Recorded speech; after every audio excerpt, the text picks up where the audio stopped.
장원재 박사와 함께 체육계 카르텔을 혁파하는 문제를 좀 집중적으로 토론하겠습니다. 장원재 박사 모십니다. 어서 오세요. 네, 안녕하십니까. 어떻게 이 대한체육회장 이기흥 그리고 산하단체가 한 80개 되지만 그중에 이제 제일 큰 단체가 축구협회잖아요. 그렇습니다. 축구협회의 정몽규. 네. 이게 국민 욕바지가 됐어요. 그렇죠. 예. 어쩌다 이렇게 됐나? 축구 발전, 체육 발전을 위해서 일하시는 것보다는 예. 뭔가 사리사욕을 추구하는 듯한 모습을 보이니까 국민들이 그렇게 인식하니까 국민들도 그걸 아나? 그러니까 이렇게 욕바지가 된 거 아니겠습니까? 아니 이자들이 네. 그 사리사욕을 위해서 하는 짓들이 구체적으로 어떤 짓들이에요? 예를 들면 예. 연임을 하기 위해서 예. 사유화를 하는 거죠. 예. 원래는 재선까지밖에 안 됩니다. 어. 3선, 4선을 하려면 특별한 공적이 있어서 따로 그 심사를 받아야 되거든요. 그런데 그 심사를 하는, 그러니까 연임이 가능한지 출마가 가능한지를 심사하는 심사위원회도 다 자기 사람. 그리고 선거인단도 거의 자기 사람. 뭐 사리사욕. 아니 체육계라고 해서 체육관 선거처럼 하면 되나? 시대가 어느 때인데. 직선이 아니고 간선제입니다. 아, 그러니까. 그래도 축구협회는 뭐 시도회장, 무슨 고등연맹 회장, 중등연맹 회장 이런 식으로 20명 안팎이었는데 그래도 그게 문제가 되니까 200여 명으로 늘려놨죠. 대한체육회도 기본적으로는 간선입니다. 그 체육회의 이기흥은 지금 뭐 직무정지 상태 아니에요. 직무정지죠. 그리고 뭐 측근 8명이 피의자 신분으로 지금 수사를 받게 됐어요. 네, 진천 선수촌은 압수수색도 당했습니다. 그러면 그 측근들을 1차 수사하는 거는 수사의 기본이란 말이에요. 그 다음에 수사는 이제 이기흥이한테로 간다고 봐야 되거든요. 그렇죠. 아, 그런데 이자가 뭐 나가면 뭐 무조건 당선이라면서. 진짜예요? 그렇죠. 네. 아니 대법 판결을 앞두고도 총선 나와서 당선되는 사람도 있는데. 아니 이재명이 하나면 됐지. 네. 또 있는데요, 그거. 참네 정말. 그러니까 이게 기본적으로는 자기만의 왕국을 건설하고 네. 그리고 거기서 이제 영세불망을 노리는 분들이 있어서 이렇게 된 겁니다. 네. 그러면 왜 이런 일이 벌어지느냐? 좋거든요. 네, 뭐. 대한체육회장은 거의 자동적으로 IOC 위원이 됩니다. IOC 위원은 그게 대륙별로 배정합니까? 대륙별로 배정하고 나라별로 배정하고 그러는데 대한체육회 회장이면은 대한체육회 추천권이 있었거든요. 이기흥 회장은 그럼 내가 셀프 추천하겠다 해서 본인이 지금 하고 있는데 IOC 위원이 되면 외국에 나가면 국가 원수급의 그 의전을 받거든요. 얼마나 좋습니까? 그러니 포기하고 싶은 생각이 없죠. 더구나 체육회 예산이 1년에 한 4,200억쯤 되거든요. 네. 직접적으로 관리하는 예산만. 그러니까 이 사람이 그 체육을 한 사람이에요? 그렇지는 않죠. 전문 체육인 출신은 아니죠.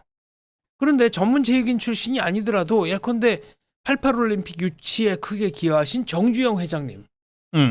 아마추어 씨름 선수기는 했습니다만 체육인이라고 볼 수는 없는데 이런 분들은 잘 하셨죠. 아니 그거는 우리 국민들이 사랑하고 존경하는 사람이고. 그렇습니다.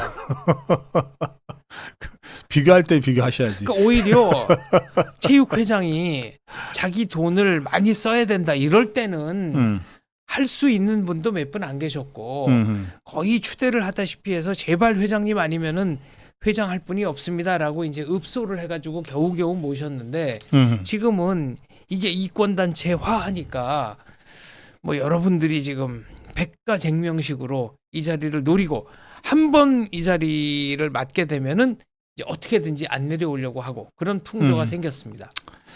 김택수도 저 정도는 아니었지라는 댓글이 올라와 있는데. 아, 김택수 저 체육회장 70년대 말씀하시는 네, 예, 한일 합섬집 그 형제지간이죠. 김택수, 김한수, 김택수. 김택수 의원은 그래도 한국 스포츠가 70년대에 지금하고는 참 비교가 안 됩니다만 여러 가지 그 국제화 프로젝트에 꽤 많이 공을 세운 건 또 사실입니다. 그러니까 자. 지금 이기흥 3선은 말이 안 된다고 생각하는 체육인들이 굉장히 많은 것 같아요. 네.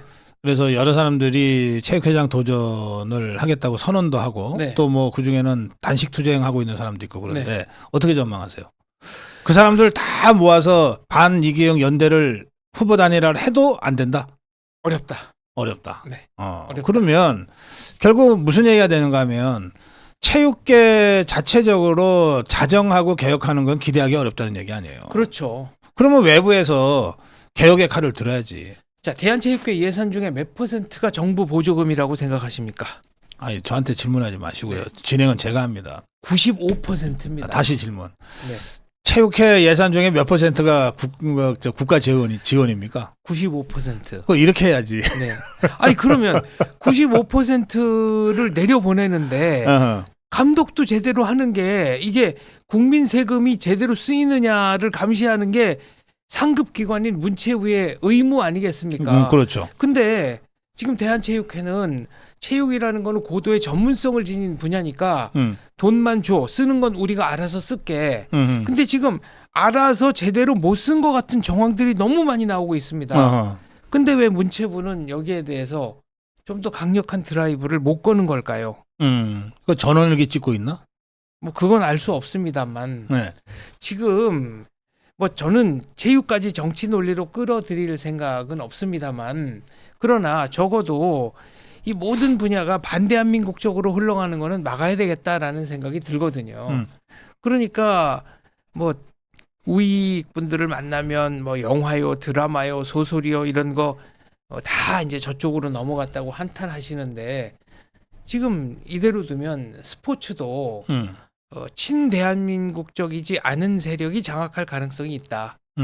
그 문재인 정권 때죠. 그 생활체육협회하고 통폐합을 그렇습니다. 했던 게 안민석이 아니에요? 네.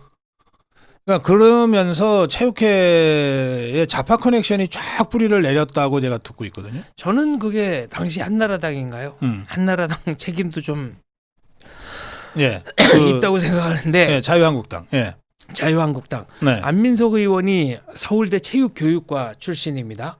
그러니까 체육인들이 볼 때는 그래도 경기인 출신은 아니지만 체육인 출신이라고 인정할 수 있는 부분이 있었던 거죠.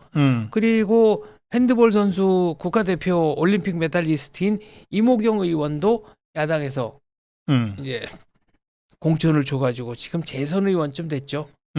근데 체육이라는 분야를 하찮게 여기는 거 아니냐.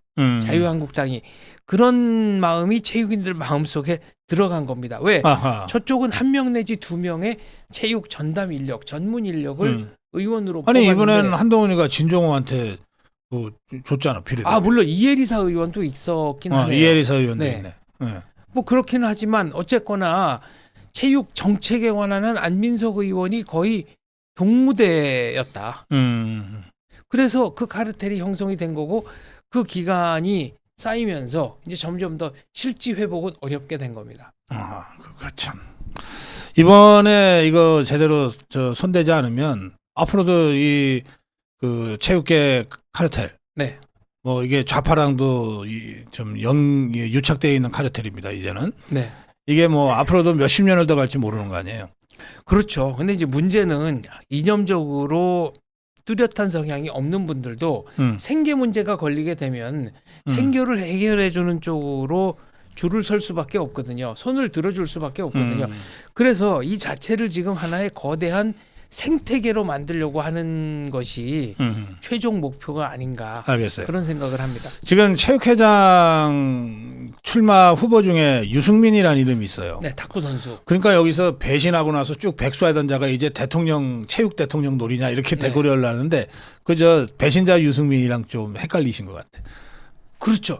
그 한자도 다르고, 네, 그 대구에 말하자면 경제통 유승민 의원이 아니고 탁구 선수 유승민입니다. 탁구 선수. 올림픽 선수. 금메달리스트. 그래요. 자, 체육회가 그렇고 그리고 이 축구협회도 심각하던데. 네. 지금 이 조사가 하나 나왔어요. 이제 체육회장만 하더라도 우리 국민들은 바로 좀 체감이 잘 안 되나 봐요. 네. 그런데 체육회 산하단체이긴 하지만 축구협회는 또 다른 거 봐요. 언론 노출이 많이 되고 국민적 관심도 그만큼 높으니까요. 이제 조사를 해서 정몽규가 지금 4선에 도전한다고 네. 그러는데 정몽규를 반대하는 국민들이 61.1%예요. 뭐 한 번 더 하면 어떠냐 찬성이 22%밖에 안 돼. 그런데도 이자가 지금 나간다는 거 아니에요. 그렇죠. 나가면 됩니까? 됩니다. 이런 참네. 축구는 선거인단이 한 200명쯤 됩니다. 늘려놨는데 거기에는 네. 뭐 K리그 선수도 있고 K리그 관계자, 뭐 심판들, 뭐 지도자들 쭉쭉쭉 있는데 예. 근데 제한된 인원을 표밭 다지기를 해놓은 게 있지 않습니까? 그러니까 뭐 대의보다도 개인적 인연을 내세워서 투표할 분들이 좀 더 많지 않겠나. 그리고 그분들의 생계 내지는 또 이익과도 걸려있는 여러 가지 일들이 있지 않겠나 짐작합니다. 그래서 저는 정몽규 회장 출마 곧 당선이라고 봅니다.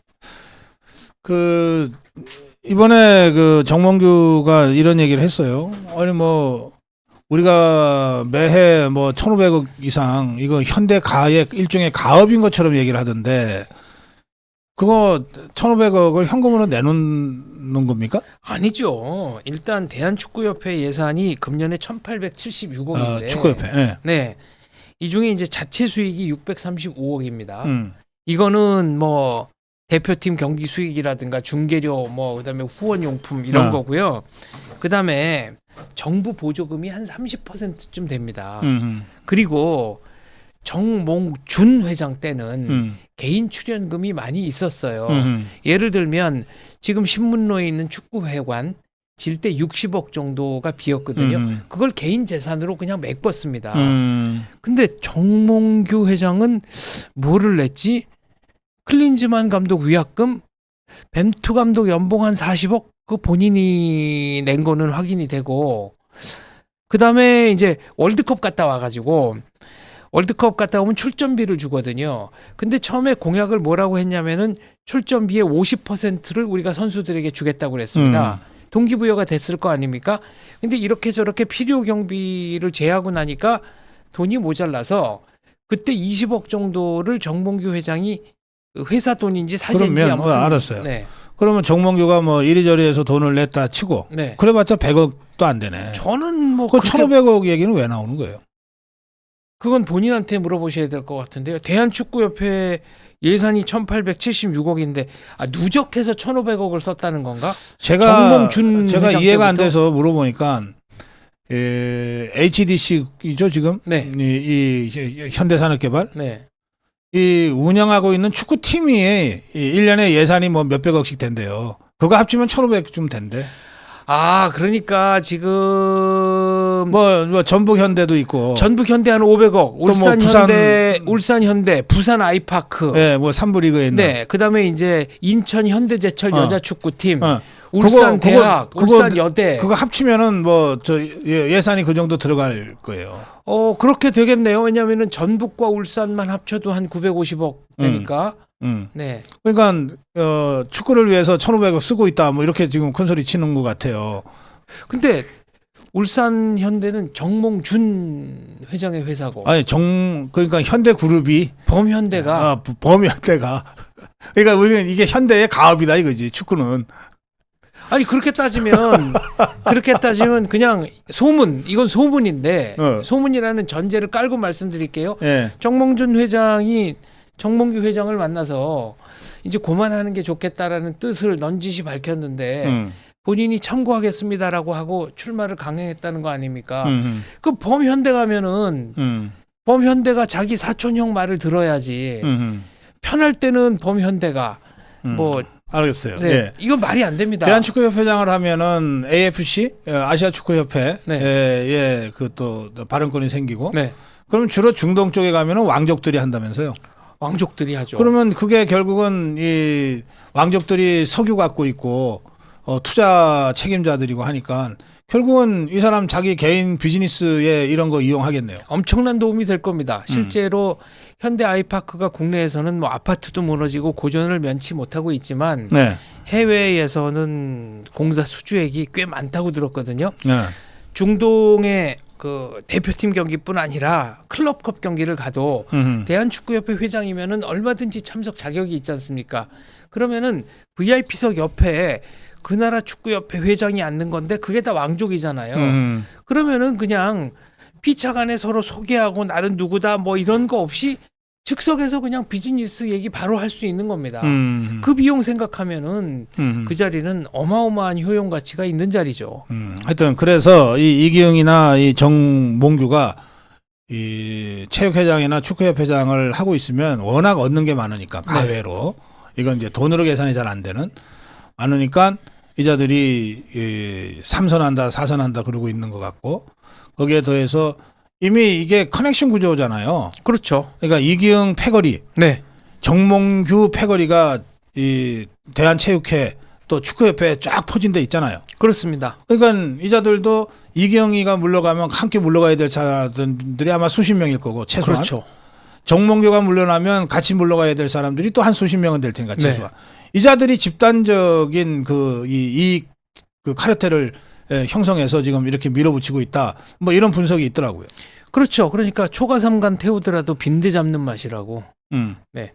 그러니까 그분들에게 있어서는 일반 국민이나 바깥의 유권자들이 생각하는 거하고는 이 가치의 우선순위가 달라지는 거죠. 자, 결론입니다. 이거 개혁을 하긴 해야 되겠는데 네. 아까 잠깐 말씀하셨지만 문체부 차원에서 개혁은 기대하기가 어려워요. 네. 유인촌이 장관인데 뭐 체육계에 뭐 발언권이 있어요. 뭐 체육계를 알기를 해요. 그런 것 같아요. 자, 그래서 저는 지난달부터 이 체육계에 그 수십 년간 그 구축되어 있는 카르텔 혁파는 이게 뭐 문체부 차원에서 할 수 있는 일이 아니다. 이건 대통령이 의지를 가지고 4대 개혁이 아니라 5대 개혁 중에 하나로 이 스포츠 이 카르텔 혁파에 나서야 된다. 네. 이게 어떤 면에서는 그 노동 개혁이나 연금 개혁이나 의료 개혁 못지않게 국민 체감도가 높은 개혁이다. 이제 그렇게 주장을 하고 있습니다만 네. 우리 장원재 박사는 이 체육계 카르텔 혁파와 체육계 혁신을 위해서 어떤 방안이 가능하다고 말씀하시겠습니까? 사적 자치의 원리를 존중해야 되니까 뭐 운영에 관여할 수는 없고요. 대통령의 의지를 가지고 보조금 집행 내용만 제대로 감사를 해도 상당 부분 바로 잡힐 거라고 생각합니다. 그 다음에 신임 회장이나 이런 분들을 잘 뽑을 수 있도록, 잘 뽑을 수 있도록 해야죠. 이건 진짜 대통령 의지를 가지고 하지 않으면은 웬만해서는 뿌리 뽑기가 쉽지 않으리라고 봅니다. 예, 알겠습니다. 예, 대통령의 의지만이 수십 년 내려온 또 문재인 정권, 종북 주사파 정권을 거치면서 스물스물 좌파 커넥션과 유착해버린 이 체육계 카르텔을 뿌리 뽑을 수 있다. 대통령의 의지가 있지 않으면 이걸 뿌리 뽑기 어렵다. 예. 그렇죠. 예, 오늘 결론 그렇게 내겠습니다. 예, 고맙습니다. 네, 감사합니다. 네.